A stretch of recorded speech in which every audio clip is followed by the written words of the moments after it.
cette semaine, 130 médecins, des grands professeurs comme René Friedman, qui est le père, entre guillemets, du premier bébé éprouvette, ont admis qu'ils avaient aidé des couples de femmes, des femmes célibataires, à avoir accès à la procréation médicalement assistée. Je rappelle pour mémoire qu'aujourd'hui, la PMA, elle n'est autorisée que pour les couples hétérosexuels qui ont des problèmes de fertilité. Je vais vous faire écouter le son d'un gynécologue qui intervenait cette semaine pour l'expliquer. Une femme qui vient me voir alors qu'elle a un projet de maternité, que ce soit seule ou parce qu'elle est en couple homosexuel, et va faire cette procédure à l'étranger. Si elle veut être prise en charge en France pour son suivi, je le ferai volontiers avec les prescriptions médicamenteuses ad hoc pour essayer d'aider et d'accompagner ces femmes. Alors qu'est-ce qu'on fait? Est-ce qu'on arrête l'hypocrisie sur la PMA ou est-ce qu'on continue à faire des choses en douce?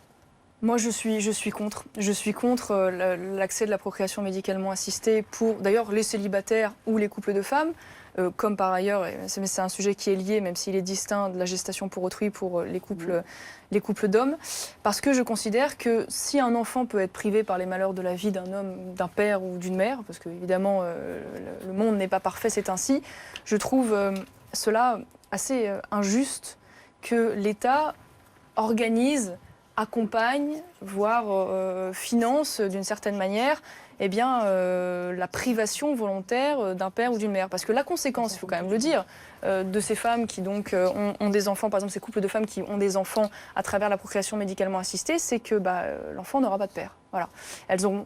Il aura deux mamans qui seront certainement très aimantes, ça n'est pas le sujet, mais que deux mamans, ça ne remplace pas un papa, que les parents ne sont pas interchangeables, qu'on n'a pas tout à fait les mêmes rôles. Mais on est dans l'hypocrisie aujourd'hui, c'est-à-dire qu'aujourd'hui vous avez des couples ou des femmes célibataires qui passent les frontières pour avoir accès à une aide médicale à l'étranger, dans tout le reste de l'Europe.